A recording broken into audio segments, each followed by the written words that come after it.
La caméra et le fou, c'est très intéressant parce que, effectivement, peut-être le fou a cette particularité d'être assez franc avec la caméra.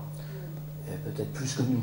On est hypocrite, nous, avec la caméra. Parce qu'on est toujours en se disant. En fait, on est très dérangé par la caméra. Et on manifeste, on dit rien, ou alors on le fait en. Enfin, ouais, on n'a pas un rapport vraiment toujours très clair avec la caméra. Je parle de l'autre côté, quand on est filmé. Hein. Moi, je tourne toujours avec la même Ben Lowell, qui a un gros avantage, c'est qu'il faut la remonter toutes les minutes, quoi. Eh bien, c'est un gros avantage que l'on fait notre cinéma, car quand on remonte sa caméra, on réfléchit. C'est une récréation dans le tournage, et là, on se dit, mais qu'est-ce que je fais? Où je vais? Comment je vais m'en sortir? Et c'est à ce moment-là que viennent les idées. Alors, avec les caméras d'aujourd'hui, caméras électriques, on n'a plus cette possibilité de rêver. Mais on trouve d'excellentes balades au marché aux puces. Donc, on s'en sortira peut-être. Une question, là, par exemple. Les maîtres fous, ça dure combien de jours? Là, le rituel lui-même des maîtres fous a duré une semaine.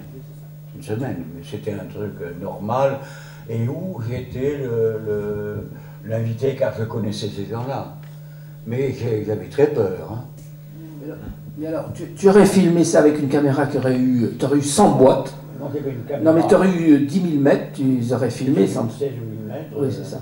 C'est ça. Le fait d'avoir une caméra, avoir peu de films, on fait que ce film a pu... Donc il n'y a pas de plan séquence, si tu veux. Alors, l'avantage, c'est l'obligation de remonter. Et c'est une rupture que j'avais à ce moment-là, je considère comme essentielle, car quand je remontais, j'essayais de réfléchir et de mettre en scène la séquence suivante. On n'a plus ça maintenant. On le sent très bien, un jeu de jambes de ta part, oui. Parce que tu te changes de place. Oui. et c'est ça qui est... Et à la fois, est-ce qu'il y a beaucoup de choses que tu regrettes de ne pas avoir pu montrer si tu avais eu une caméra qui aurait filmé la semaine en entier? Si j'avais eu le moyen de continuer à filmer, j'aurais été expulsé de Niger, où les Ashantis sont des champions de poison, et en me brossant les dents un matin, je serais passé à l'as, tu vois, on m'aurait éliminé. Mais je veux dire que là-dedans, j'ai été éliminé par mes collègues violemment, et avec courage, comme Griot, qui s'est mis à réfléchir à ses problèmes, en me disant, mais après tout, vous aviez raison. Donc, tu vois, c'est pas se donner c'est pas se mettre en croix comme Jésus-Christ, ni tirer le diable par la queue comme je ne sais plus qui. C'est continuer à faire le travail que nous faisons, et en sachant les risques qu'il y a, et le courage qu'il y a.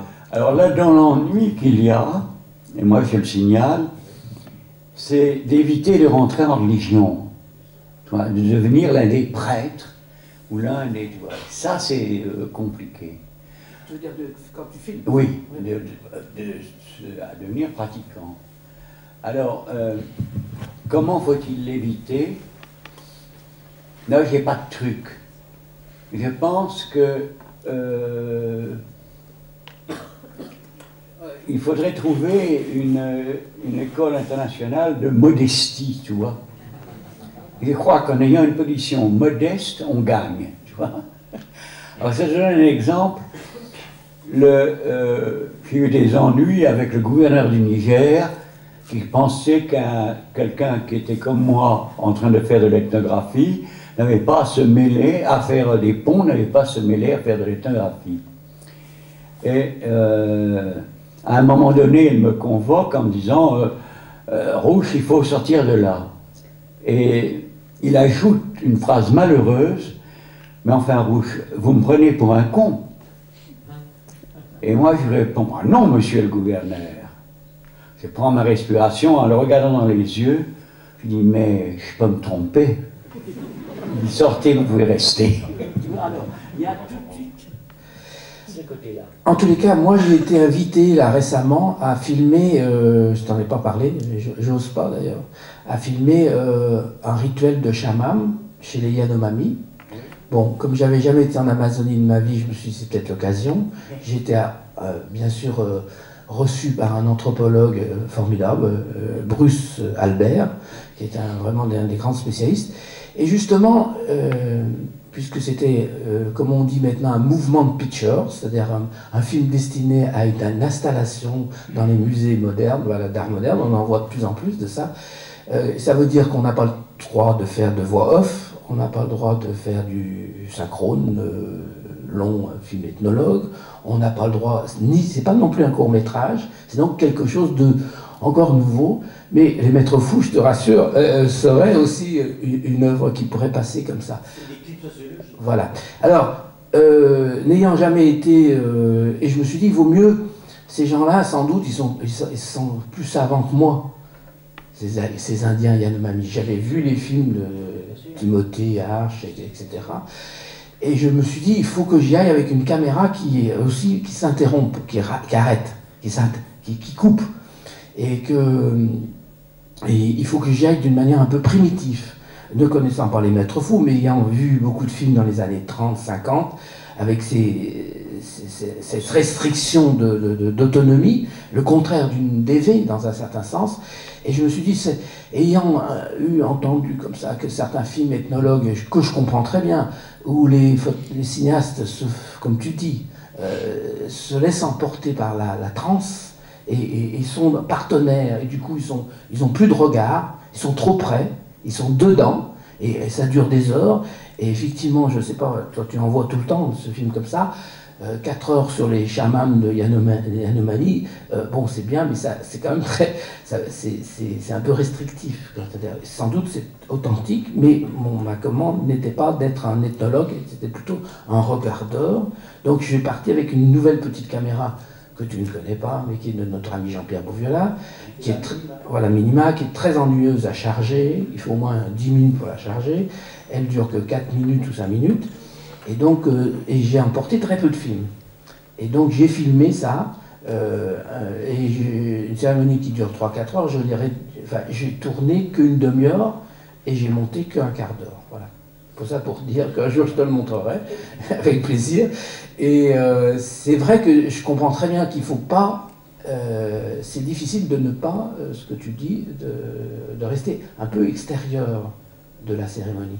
Sinon, c'est vrai que c'est un truc qui est un piège, c'est de se laisser animer par la transe et par la fête, et de plus rien voir.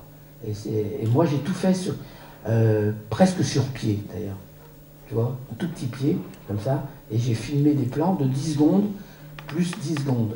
C'est-à-dire que j'ai réduit au tournage la cérémonie de 3 heures en 20 minutes, quoi, tu vois. Tu comprends ce que je veux dire? Et c'est comme ça qu'il fallait, je pense, le faire. Bien sûr, non, c'est bien.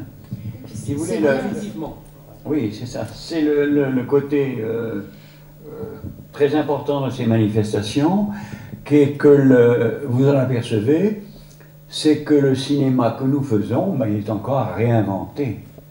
Donc, parmi où il y a quand même quelques jeunes étudiants qui sont là, au boulot les gars, hein. Et n'hésitez pas, il faut le faire, et vous vous rendrez compte, vous aurez ces éléments extraordinaires. Lorsqu'un jour vous viendrez avec votre film, vous le montrerez ici, un samedi matin, et vous apercevrez que, merde alors, ça marche.